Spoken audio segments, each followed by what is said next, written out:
Okay, अस्सलाम वालेकुम। This is again your host and दोस्त असद आफ्ताब। सो आज की वीडियो के अंदर हम लोग बात करेंगे बैंक रिकंसिलिएशन स्टेटमेंट के हवाले से। ये वीडियो हो सकता है हमारी आम वीडियो से थोड़ी सी लंबी हो, but I promise you won't regret watching that video. So आज की वीडियो को हम लोग स्टार्ट करते हैं। इस बैंक रिकंसिलिएशन स्टेटमेंट के अंदर वर्ड रिकंसिलिएशन का मतलब यह है कि जब हमारे पास कोई दो बैलेंसेस हों, ठीक है, और वो दो बैलेंस आपस में इक्वल ना आ रहे हो, ठीक है, ड्यू टू एनी मिस्टेक, कोई एरर, किसी भी वजह से अगर वो बैलेंस इक्वल ना आ रहे हो तो उन बैलेंस को हम रिकंसाइल करते हैं ताकि वो बैलेंस हमारे पास दोनों बैलेंसेस इक्वल आ सकें। सो अब बैलेंस हमारे पास आते कहाँ से हैं, ठीक है। एक बैलेंस है हमारे पास बिजनेस का, ठीक है। फॉर एग्जांपल हमारा एक बिजनेस है और हमने बिजनेस का एक बैंक अकाउंट ओपन कराया हुआ है जहाँ पे हम बिजनेस के पैसे डेबिट कर रहे हैं, क्रेडिट कर रहे हैं, ठीक है। तो एक हमारे बिजनेस का बैलेंस हो गया। दूसरा होता है बैंक के पास, ठीक है। यानी कि बैंक भी हमारा अकाउंट अपने पास मेंटेन कर रहा है ना, कि हम लोगों ने कोई भी पैसे जमा करवाए हैं या कोई भी पैसे निकलवाए हैं तो बैंक के पास भी एक रिकॉर्ड मेंटेन होता है। अच्छा, बैंक जो है वो बिजनेस के नाम से अपने पास रिकॉर्ड मेंटेन करता है, या बिजनेस के नाम से, या अगर आपके अपने नाम पे ही बिजनेस है कि फॉर एग्जांपल मिस्टर ए के नाम से, ठीक है, तो बैंक अपने पास मिस्टर ए का बैलेंस मेंटेन करेगा, ठीक है। जबकि हम लोग जो होंगे वो बैंक के नाम से करेंगे कि फॉर एग्जांपल अगर एचबीएल बैंक है, अस्करी बैंक है, ठीक है, तो मेरे एचबीएल बैंक में कितने पैसे पड़े हुए हैं, ये कितने इस टाइम ऐड हुए हैं, कितने लेस हुए हैं, ठीक। और इसी तरह हम लोग बैंक के नाम से उसको मेंटेन करेंगे, ठीक है। अच्छा, बैंक जो अपने पास बैलेंस मेंटेन करता है वो बैंक स्टेटमेंट की फॉर्म में मेंटेन करता है, जबकि हम लोग जो अपने पास मेंटेन करते हैं हम अपने पास एक कैश बुक को मेंटेन करते हैं, ठीक है, कि हमारे पास इस वक्त कितना बैलेंस बैंक के अंदर मौजूद है। अब जब भी आपको बैंक रिकंसिलिएशन का सवाल आएगा तो उसमें कुछ इस तरह की रिक्वायरमेंट्स लिखी होंगी कि balance as per bank statement, secondly balance as per cash book, यानी बैंक स्टेटमेंट के अकॉर्डिंग इस वक्त कितना बैलेंस बैंक के पास शो हो रहा है, और bank balance as per cash book यानी आपके पास क्या बैलेंस इस वक्त शो हो रहा है, ठीक है। अच्छा, और ये बैलेंस हमेशा हमेशा आपने याद रखना है कि बैलेंस एंडिंग बैलेंसेस होंगे, ठीक है, कभी भी ये ओपनिंग बैलेंसेस नहीं होंगे, एंडिंग बैलेंसेस आपके पास हमेशा गिवन होंगे सवाल में, ठीक है। क्योंकि जब एक पीरियड कंप्लीट हो जाता है, ठीक है, तो उस पीरियड के कंप्लीट होने के बाद आप उसको रिकंसाइल करते हैं अगर उसके अंदर कोई एरर्स आ रहे हैं, अगर वो बैलेंस आपस में मैच नहीं कर रहा, ठीक है। तो अब बैंक रिकंसिलिएशन को मजीद अंडरस्टैंड करने के लिए हम लोग कुछ मेन एक टर्मिनोलॉजीज को अंडरस्टैंड करते हैं जो जब भी आप बैंक रिकंसिलिएशन सॉल्व करेंगे तो उसके अंदर ये चीज़ आपको देखने को मिलेगी, जिसमें कि फर्स्ट है अनप्रेजेंटेड चेक, ठीक है। अब अनप्रेजेंटेड बेसिकली ऐसे चेक्स होते हैं जो कि आप इशू करते हैं, ठीक है। फॉर एग्जांपल अगर आपने अपने सप्लायर को एक चेक इशू करना है, ठीक है, तो उसको आप कहेंगे जी वो चेक इशू हो गया, बट बैंक ने उसको अभी तक अपने पास रिकॉर्ड नहीं किया, ठीक है। आपने अपने सप्लायर को फॉर एग्जांपल 500 की पेमेंट की है, आपने अपने पास से माइनस कर लिया, बट बैंक ने अभी तक वो 500 अपने पास से माइनस नहीं किया, ठीक है। तो ये ऐसे चेक हैं जो कि आप इशू करते हैं। सेकेंड होता है अनप्रोसेस चेक, ठीक है, या फिर उसको आप कह सकते हैं अनक्लियर्ड चेक्स, ठीक है। ये ऐसे चेक्स हैं जो कि आपको रिसीव होते हैं, ठीक है, कि आपके कस्टमर ने आपको ये चेक दिया, आपने कोई सेल की थी, ठीक है, और सेल करने के बाद उसने जब आपको कुछ अरसे बाद उसकी पेमेंट की है तो उसने चेक की फॉर्म में आपको किया, ठीक है। अब ये ऐसे है कि ये चेक बेसिकली रिसीव हो गया, ठीक है, आपको ये चेक रिसीव हो गया, आपने अपने पास बैलेंस ऐड कर दिया कि हाँ यार मुझे 500 रुपीज़ मिल गए हैं, बट बैंक ने अभी तक ये बैलेंस अपने पास मेंटेन नहीं किया, ठीक है। बैंक ने आपके अकाउंट के अंदर ये बैलेंस अभी तक ऐड नहीं किया, तो बैंक और आपके बैलेंस के अंदर डिफरेंस आ सकता है। अच्छा, फिर एक होते हैं dishonoured cheque. Dishonoured cheque basically ऐसा है कि फॉर एग्जांपल आपके कस्टमर ने आपको दिया है चेक, ठीक, और चेक देने के बाद आपने वो जाके बैंक के अंदर जमा करवा दिया, आपने अपना बैलेंस अपने पास रिकॉर्ड कर लिया कि यार मुझे फॉर एग्जांपल 1000 का मिल गया चेक, मैं अपना बैलेंस 1000 का इंक्रीज कर लेता हूँ कैश बुक के अंदर।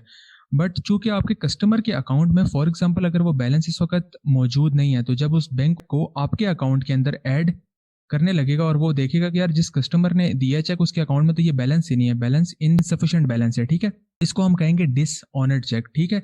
तो ये बेसिकली बैंक अपने पास ऐड नहीं करेगा, बट आपने ऐड किया होगा, तो जिस वजह से आपका और बैंक का बैलेंस आपस में इक्वल नहीं आएगा। अच्छा, फिर एक होता है चेक डायरेक्टली डिपॉजिटेड। अगर आपके कस्टमर ने चेक आपको देने के बजाय डायरेक्ट बैंक में जाके आपके अकाउंट में जमा करा दिया, ठीक है, तो अब बैंक के पास तो बैंक स्टेटमेंट के अंदर तो वो बैलेंस इंक्रीज हो गया, बट आपको कोई इल्म ही नहीं है कि यार मेरे कस्टमर ने जाके मेरे अकाउंट में वो पैसे जमा करा दिए, तो इस वजह से भी आपके और बैंक के बैलेंसेस के अंदर आपस में डिफरेंस आ सकता है। अच्छा, फिर होते हैं फिफ्थ नंबर पे बैंक के चार्जेस वगैरह, ठीक है। बैंक चार्जेस बेसिकली वो हैं कि अगर for example bank yearly basis पे कोई चार्जेस, ऐसे कोई स्मॉल अमाउंट आपके बैंक अकाउंट ओपनिंग चार्जेस या आपके जो एसएमएस वगैरह आपको रिसीव हो रहे हैं, कोई अलर्ट्स आपको रिसीव हो रहे हैं, उसके ईयरली बेसिस पे वो एक शॉर्ट सी अमाउंट माइनस करते हैं। अब बैंक ने अपने पास से वो अमाउंट आपके अकाउंट से माइनस कर दिया, ठीक है, बट आपको अभी तक वो इल्म नहीं है कि मेरे अकाउंट से 50 रुपीज़ माइनस हो गए। ऑल दो आपके पास अलर्ट आ चुका था बट आपने देखा नहीं किसी भी वजह से, ठीक है, तो आपके और बैंक के बैलेंस के अंदर से ये चीज़ भी इक्वल ना आने की एक वजह बन सकती है। सो अब हम लोग देखते हैं कि जब भी आपने बैंक रिकंसिलिएशन सॉल्व करनी है तो कैसे सॉल्व करेंगे, ठीक है। अच्छा, बैंक रिकंसिलिएशन सॉल्व करने के लिए आप एक साइड पे लिखेंगे बैंक स्टेटमेंट, ठीक है, और फिर आप लिखेंगे कैश बुक। स्टार्ट करते वक्त आप इसमें फर्स्ट लाइन में लिखेंगे बैलेंस एज पर, ठीक है, जिसको आप रीड करेंगे तो आप कहेंगे जी balance as per bank statement, और secondly balance as per cash book. तो इसको हम लोग एज्यूम करते हैं कि for example balance as per bank statement 850 rupees है, ठीक है, जो बैंक के पास है एंडिंग बैलेंस, बट आपके पास एंडिंग बैलेंस आ रहा है 1500। अब इन दोनों के बीच में डिफरेंस आ रहा है, ठीक है। एट द एंड जब आपने पीरियड के एंड में जाके देखा है तो बैंक के पास 850 रुपीज़ आपका बैलेंस मेंटेन हो रहा है, जबकि आपकी कैश बुक के अकॉर्डिंग वो 1500 मेंटेन हो रहा है, ठीक है। अब ये किस वजह से हो रहा है इसको हम लोग मजीद देखते हैं, ठीक है। अब अनप्रेजेंटेड चेक, ठीक है, अब अनप्रेजेंट बेसिकली हमारे पास ऐसा चेक है जो आपने अपने सप्लायर को इशू कर दिया है, ठीक है। दैट मीन्स कि आपने अपने पास से माइनस कर दिया बट बैंक ने उसको अभी तक अपने पास से माइनस नहीं किया, ठीक है। तो हम लोग बैंक के अकाउंट के अंदर से ये 400 रुपीज़ जो कि हम लोगों ने एज्यूम किया इसको हम लोग माइनस कर देते हैं, ठीक है। देन हमारे पास आते हैं अनप्रोसेस चेक, ठीक है, कि यानी कस्टमर की तरफ से चेक आपको रिसीव हुआ, ठीक है, आपने जाके बैंक में जमा करवा दिया, ठीक है। अब इसका मतलब है कि आपने अपने पास ऐड कर दी है मगर बैंक ने उसको अभी तक प्रोसेस नहीं किया, आपके अकाउंट के अंदर बैंक ने अभी तक वो चीज़ ऐड नहीं की है, ठीक है। तो इसका मतलब है कि हम लोग बैंक स्टेटमेंट के अंदर ये 750 रुपीज़ जो कि हमने एज्यूम किया है इसको हम लोग ऐड कर देते हैं, ठीक है, क्योंकि हम लोगों ने तो ऑलरेडी ऐड किया है अपने बैलेंस के अंदर, ठीक है, क्योंकि हम लोगों ने एंडिंग बैलेंस उठाए थे बट बैंक के अंदर ये ऐड नहीं हुआ तो बैंक के अंदर हम लोगों ने ये 750 ऐड कर दिया।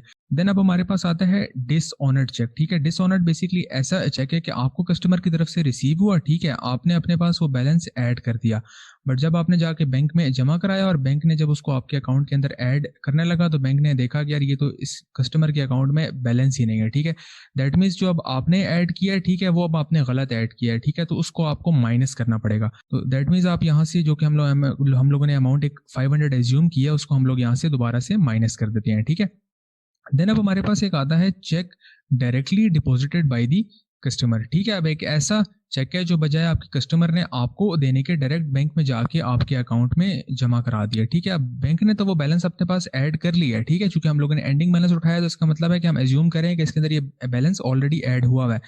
अब बट आपके पास ये चीज़ ऐड नहीं हुई, ठीक है, तो इसको अब आप अपने पास ऐड कर लेंगे, जो कि हमने 250 रुपीज़ की अमाउंट एज्यूम किया वो हम लोगों ने ऐड कर लिया, ठीक है। देन लास्ट में हमारे पास आते हैं बैंक के चार्जेस, ठीक है। अब ये चीज़ ऐसी है कि बैंक ने अपने पास ये अमाउंट माइनस की हुई है आपके अकाउंट से, ठीक है, बट आपको इस चीज़ का इल्म नहीं है, ठीक है, तो आपने अपने बैलेंस को रिकनसाइल करने के लिए ये अमाउंट आप भी अपने पास से माइनस कर लेंगे, ठीक है। तो देन लास्ट में हमारे पास जो अमाउंट आएगी यानी हम कहेंगे जी एडजस्टेड बैलेंस, कि अब ये बैलेंस एडजस्ट हो गया है और अब हमारे पास 1200 बैंक स्टेटमेंट के अंदर भी बैलेंस आ रहा है और कैश बुक का भी 1200 बैलेंस आ रहा है। दैट मीन्स कि दोनों बैलेंस आपस में इक्वल हो गए हैं और रिकनसाइल कर गए हैं। तो आई होप आपको इस वीडियो के अंदर बैंक रिकनसिलिएशन का कॉन्सेप्ट इन डेप्थ समझ आ गया होगा, ठीक है। सो आपको अगर हमारी वीडियो पसंद आई हो तो इसको लाइक कीजिएगा, हमारी वीडियो पे लाजमी कमेंट कीजिएगा, इसको शेयर कीजिएगा और हमारे चैनल को सब्सक्राइब कीजिएगा। Thank you.